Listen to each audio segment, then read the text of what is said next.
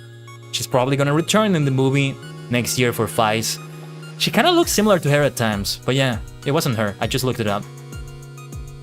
So let's see the next note I did. Rant doesn't mean an angry speaker. It's more like pushing one topic to the next. Really, I always thought rant meant like you were angry about something and you were complaining.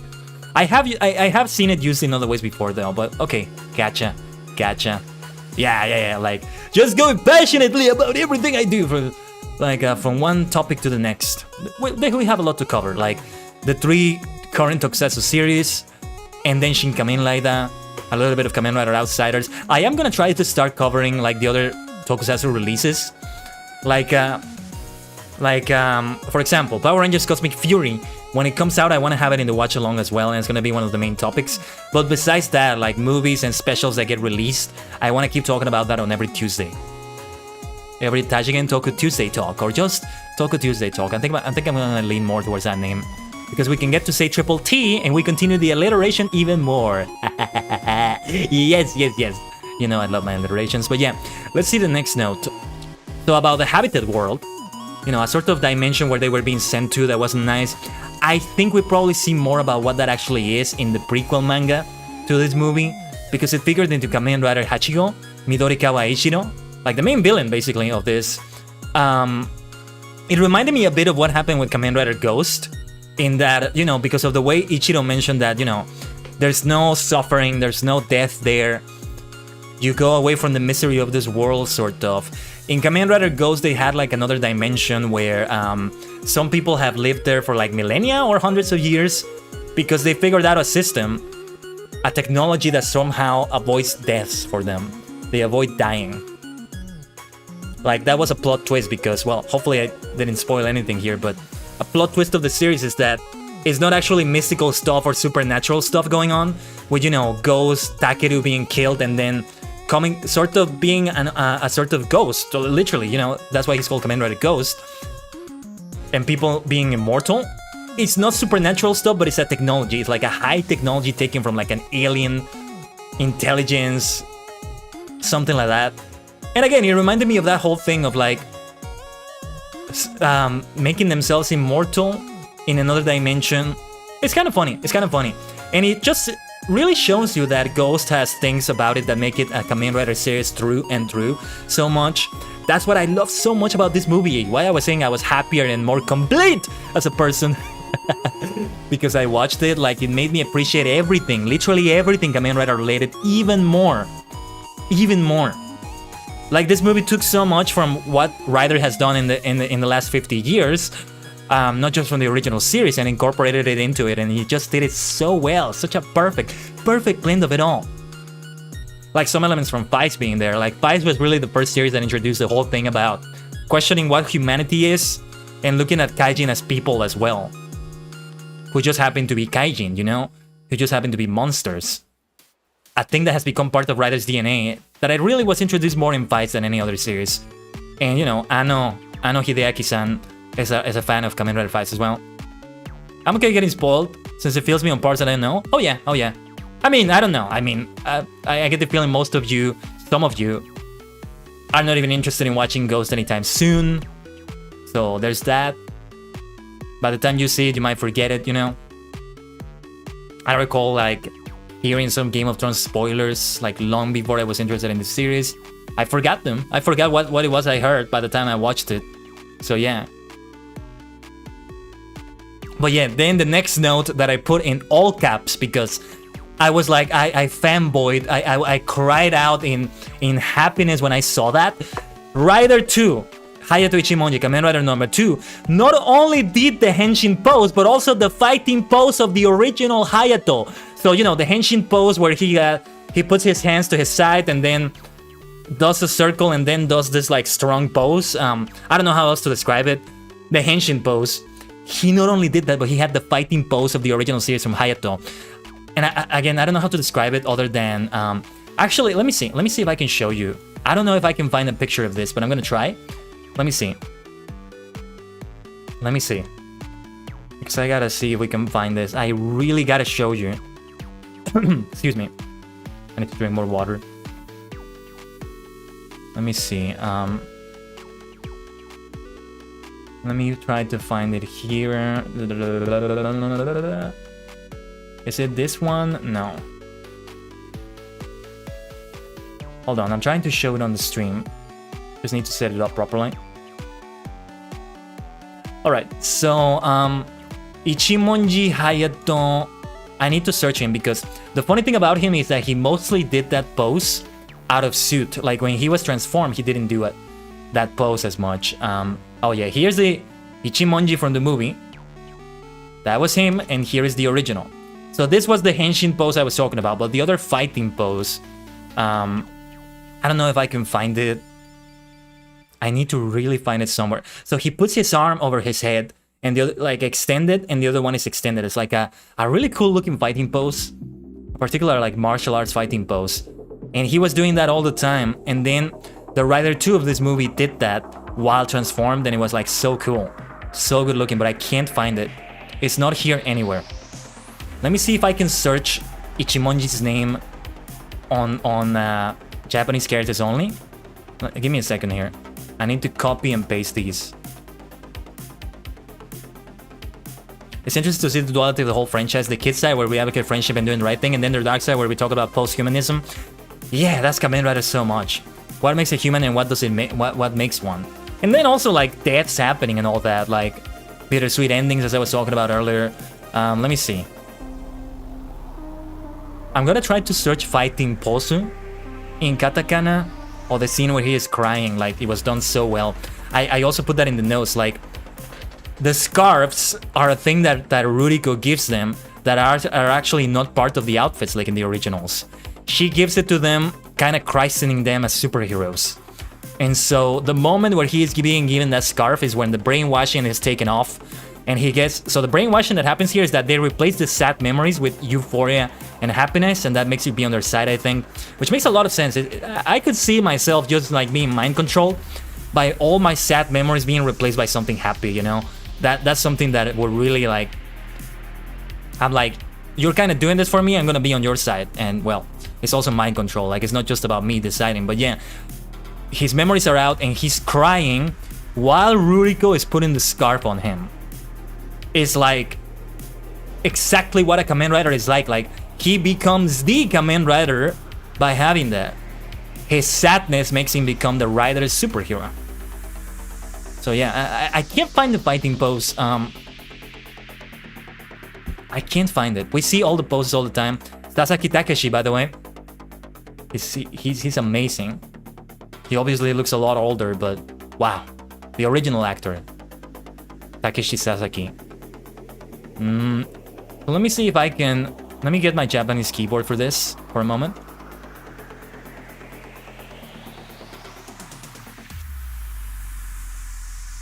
Fighting pose. Fighting pose. I need it in katakana characters. Fighting pose. I'm gonna need Google Translator for this, I think, because it needs to be in katakana. Let me see. So because the Google Translator actually transforms it into katakana. Give me a second. It's not this pose. It's not this. Fighting.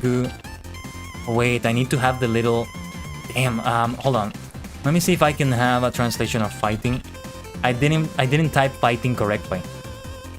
Okay, I think maybe I have it now. Fighting pose. Let me see if I can still get it. Pose. No, it doesn't allow katakana. That's weird that it doesn't let me change it to katakana. Pose.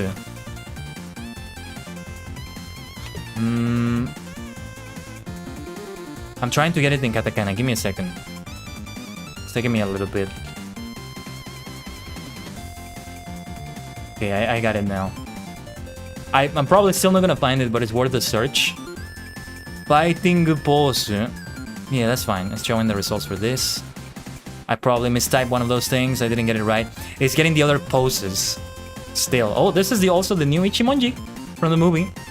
The characters were really great. The contrast between them was great. I know, that whole idea of Hongo always being so serious and kind of soft-spoken, I don't think it's the way Fujioka did it, but it's the way it's done in the original manga. The first also did it. That's why I'm mentioning it. But it works so well. It works so well also to show the contrast with Ichimonji.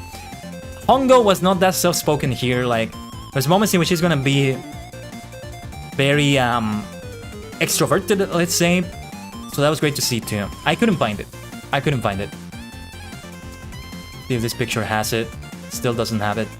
Well, you know, just for the sake of describing that one pose, I wanted to do it.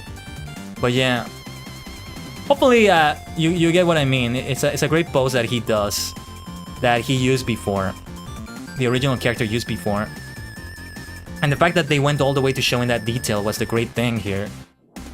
So yeah. All right, let me keep going through my notes of Shin Kamen Rider. It's already been over 30 minutes of talking about it. You know, I leave 15 minutes for like each episode of each series, and here we're doing over 30 minutes. Oh yeah, so yeah, the next note, the mid-air fights, like the aerial fights that they were doing, being compared to Dragon Ball sometimes, and I can see that, you know. I hope they do more of that in a potential Kamen Rider Spirits anime. Like, I'm trying to recenter myself here. Because I would love to see the Kamen Rider Spirits anime being done like that, because they did do them in the manga. There's some mid-air fights like that, some aerial fights like that. They're not flying because they can't fly. It's just how high they jump and how much the momentum of the fight is keeping them in the air, you know? Excuse me. If the Kamen Rider Spirits anime is done right, they could do it like that. Like, they have mid-air fights and they have Shunsuke Kikuchi's soundtrack, or a soundtrack based on his, because he also composed for Dragon Ball. If they do that, they would bring in so many new Kamen Rider fans, because they would be so reminiscent of Dragon Ball while still being Kamen Rider, you know? Let me drink some water.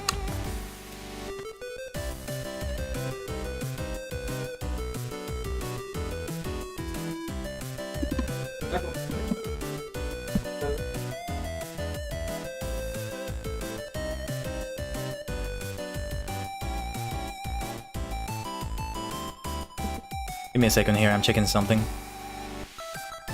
Bum bum bum ba da ba bum bum bum bum bum ba ba ba bum. Recentering myself. Just taking some water there. Bum bum bum bum bum bum bum bum bum. You see one Loki dabbing? No. The Rider pose came long before that. Long before that.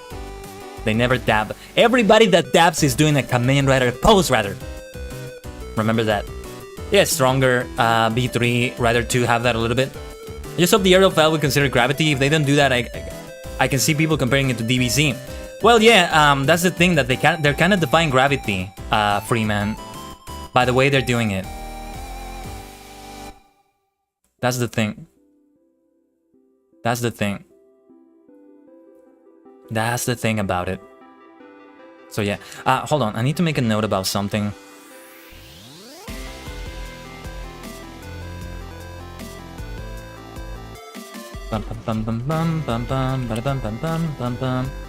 Just checking something in one of my dashboards here for a moment. Give me a second, and we'll continue talking about that in a moment.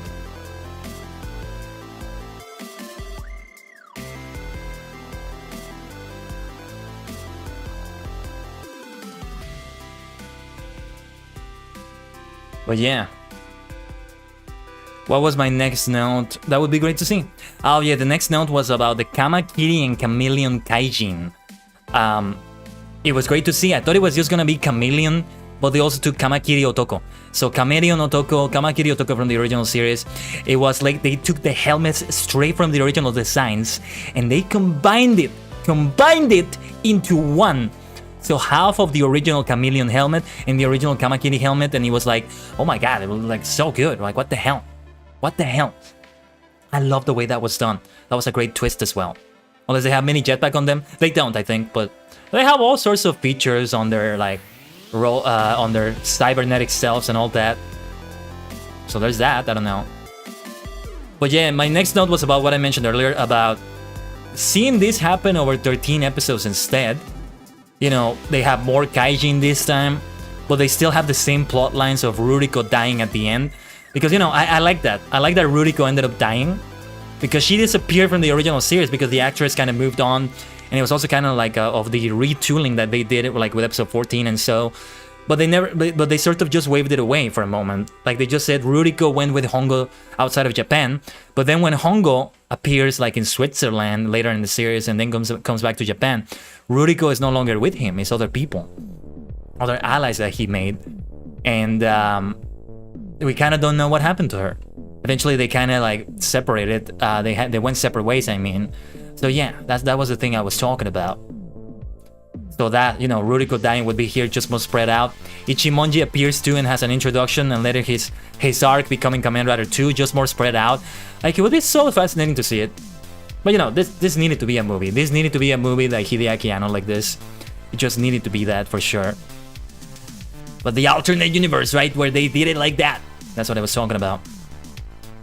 Oh yeah, there's also a scene between Hongo and Ichimonji talking after Ruriko has died already. I think Mount Fuji is in the background for that. Fuji-san. I'm not sure if that's Mount Fuji, but I think it is. Which is interesting because it also figured in the original series. In the second movie, Kamen Rider vs. Ambassador Hell, Kamen Rider Taiji Goku Taishi, they have that. And it's part of like the cover of like some... Oh, it's in the opening as well. Yeah. In the final opening sequence, in the final part of it, when they're doing the narration saying Takeshi Hongo is the Kamen Rider that fights evil, in that shot, it appears there. It appears right there. Kamen Rider posing while Mount Fuji's in the background. Like, man, I'm so glad they had that Mount Fuji shot, if it really is Mount Fuji. Like, yeah, the second movie, I think they fight on Fuji-san, on Mount Fuji. Like, I think Mount Fuji is snowy, right? They have fights in the snow, like, with a horse and everything, like Kamen Rider riding on a horse on the snow, like, oh my god. Oh yeah, and there's also a moment in which Ichimonji uses a small horizontal camera, like a really interesting camera, like a super small, like very like horizontal camera, if that makes any sense.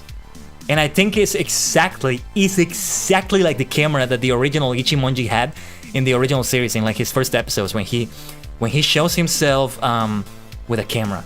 I might do a tweet on Tajigen Toku about that. Yeah, like, there's that.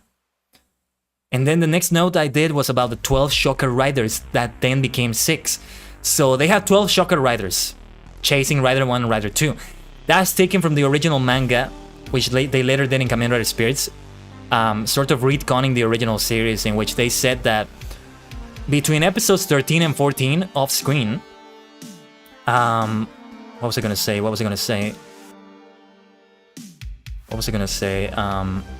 Hold on, I'm losing my train of thought. Yeah, they made it so that they fought 12 Shocker Riders. You know, Kamen Rider 2 was later the basis out of those original Shocker Riders. And then the original manga also did that. So they took it from that. But during the chase, 6 of the riders get destroyed. So they are left with 6 Shocker Riders for the fight sequence, which is also clever because in the original live-action TV series, it was only 6 of them from Gale Shocker, the Shocker Riders. So that was very clever as well. All of them have like yellow boots and a yellow scarf as well. They didn't have different colored scarves, which also makes sense. You know, yellow scarves, like when the scarf is yellow, you know they're evil, unless it's Rider Man, who started as evil and then became good. He's like the anti-Rider in that sense. I love it. And then when the movie ends, the new suit, oh my god, it was so clever, the new helmet that appears there, Hongo being inside Ichimonji, that was also taken from the manga. Hongo dies in the manga, and then his mind gets taken, like, transferred into Ichimonji's mind, sort of like, you know, they did that through the prana system that they introduced in this movie, which was so clever. I loved it. Sasuga Anno-san, Sasuga Anno Hideaki-san. そうですね. Anno no. Wasa? I was trying to say it really, you know, that's right, you know, Hideaki Anno is really good like that. Anyway. So then they talk about, oh yeah, and they reveal that the two like FBI, Interpol, whatever agents are called Tachibana Tobe and Taki Kazuya, or at least they imply is those full names, Tachibana and Taki, right? And then they say that they found out about a Cobra augment, which is like Cobra Otoko from the original series. Here's a fun fact. About Cobra Otoko. I think it was from like episode 10 or 9 and 10. It was a revived Cobra Otoko. That's why they make a lot of references to Cobra, because it was the first kaijin to revive and return. And it's also the first kaijin to ever explode. Like in this movie, they made so that they don't explode. They like disintegrate, which is what happened in the original series at first, until they made them explode, which became a staple for all tokusatsu all the time. Though I think Ultraman may have introduced that before, I'm not sure. But yeah. Can you explain a bit about the Shocker Riders? Are they like anti-rider personas? So the Shocker Riders are the first ever evil riders that look just exactly like Kamen Rider. Let me find some pictures. Let me go back here and find some pictures for you. Whoa, hold on. They were, so, because, you know, they're from the original series, they were the first ever anti-riders, evil riders. Let me see. Let's see if we can find the originals. These are the originals.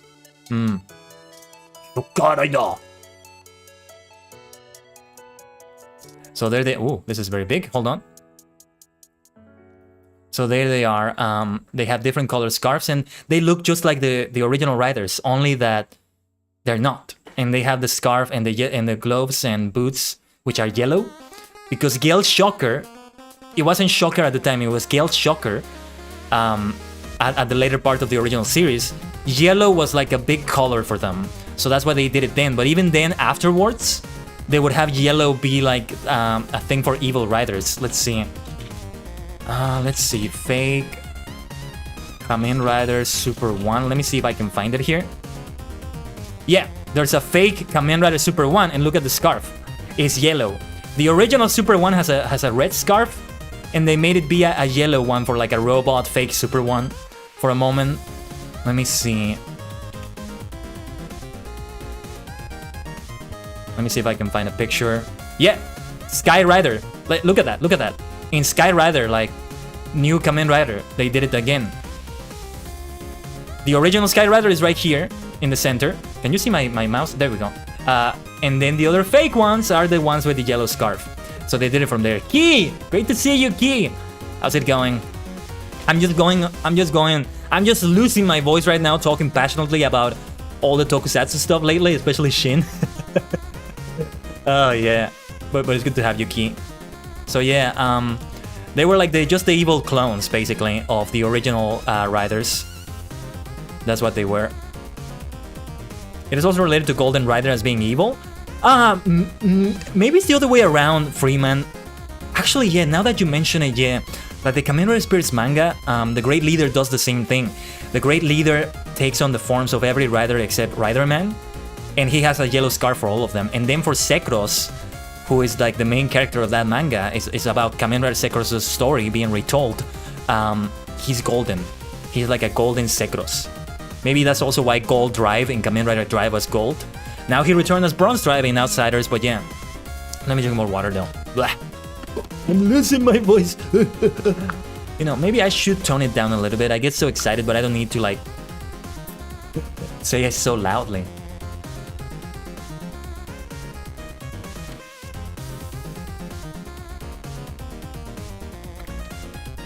By the way, everyone, Case Key is also my Taisetsu no Nakama in AI Constellations. It's gonna be there for Fall Guys in a couple days. This Thursday on Twitch. So yeah.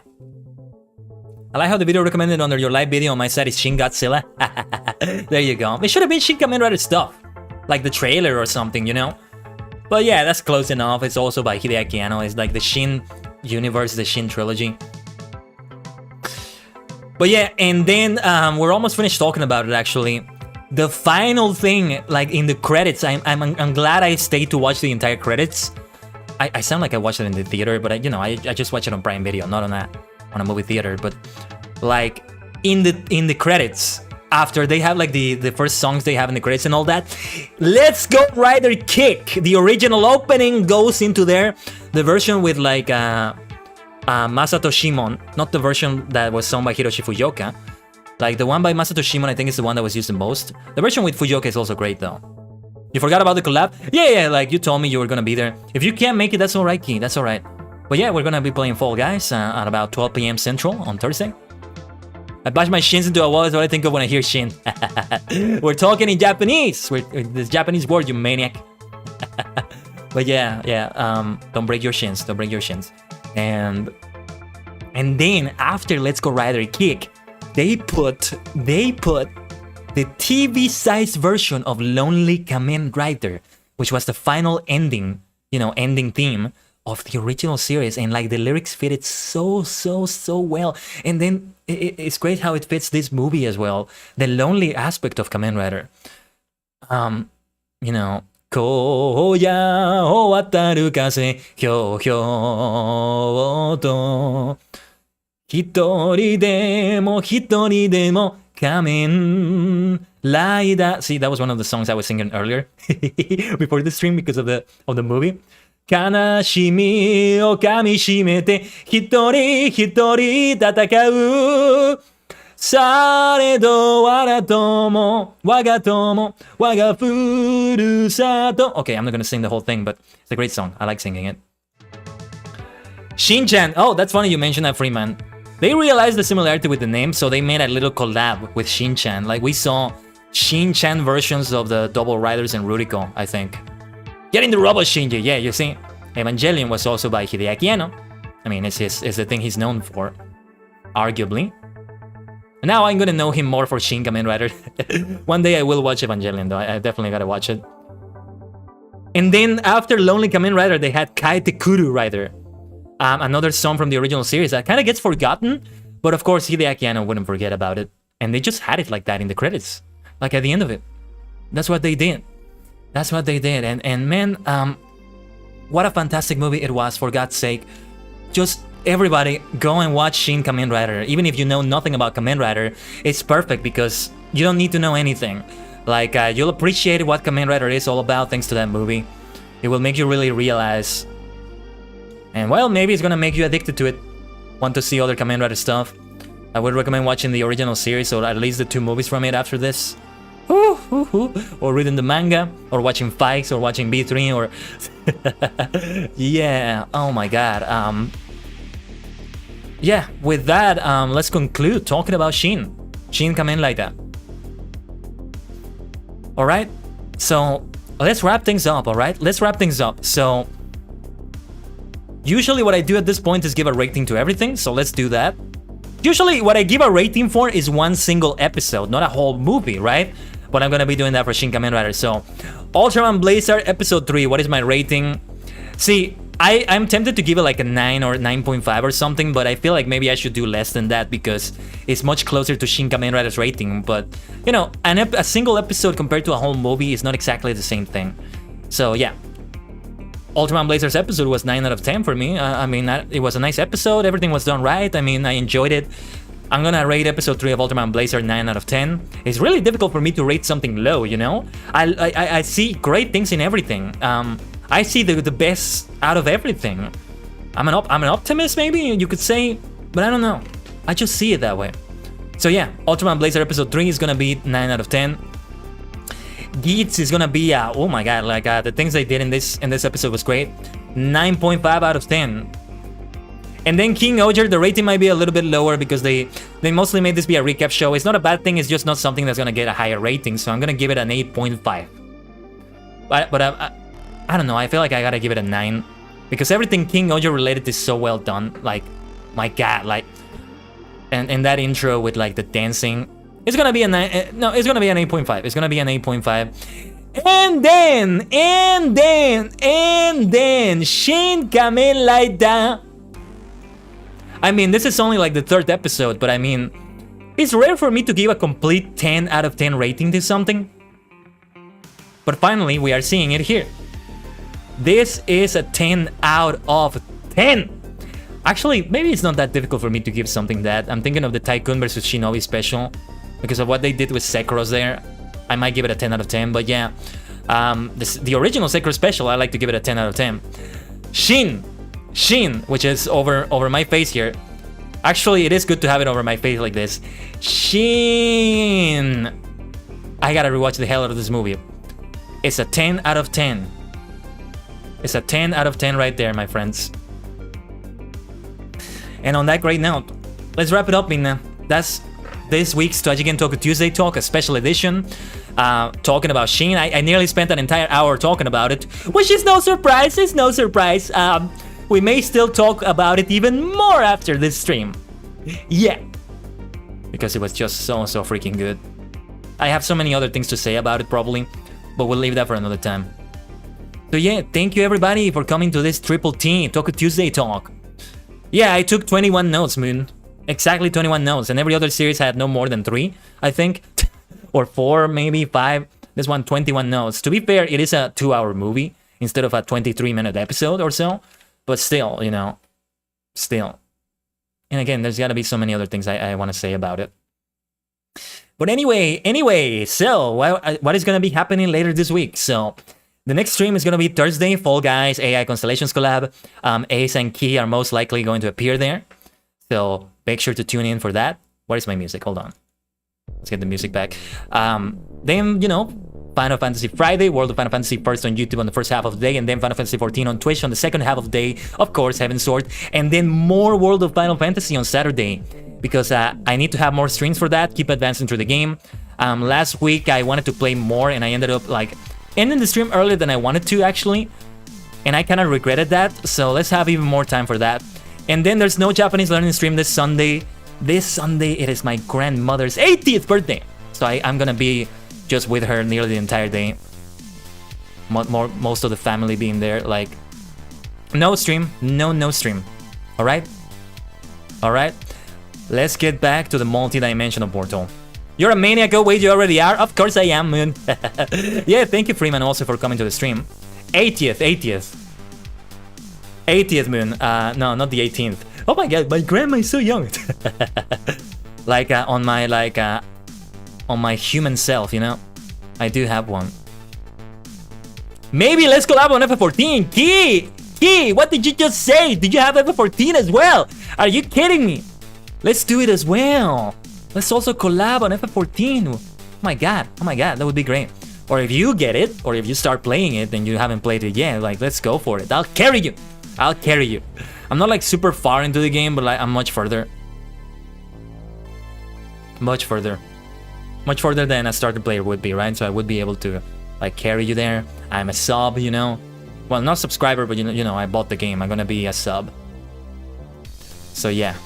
You're 15 minutes. Yeah, let's do it, King. Let's talk about it more. Do let me know if you have played FF14 or you're gonna start playing it. If you're gonna start, I just gotta warn you about the rabbit hole. You know, be careful. Like Dinkum, like I gotta play more Dinkum. Like we gotta have a collab for that too as well. But yeah, never played. Okay, yeah, we can get it started if you're okay with it. But yeah. I mean, I got you into Fall Guys, right? Yeah. All right, let's remove the Shin Kamen like that poster here. This was a great Tajigen Toku Tuesday talk. Thank you for those who joined the watch along earlier on Discord. And thank you also for coming to the stream and just making the stream better with your presence, you absolute shining superstars. Let's end it right here, alright? Bye, everyone. Farewell.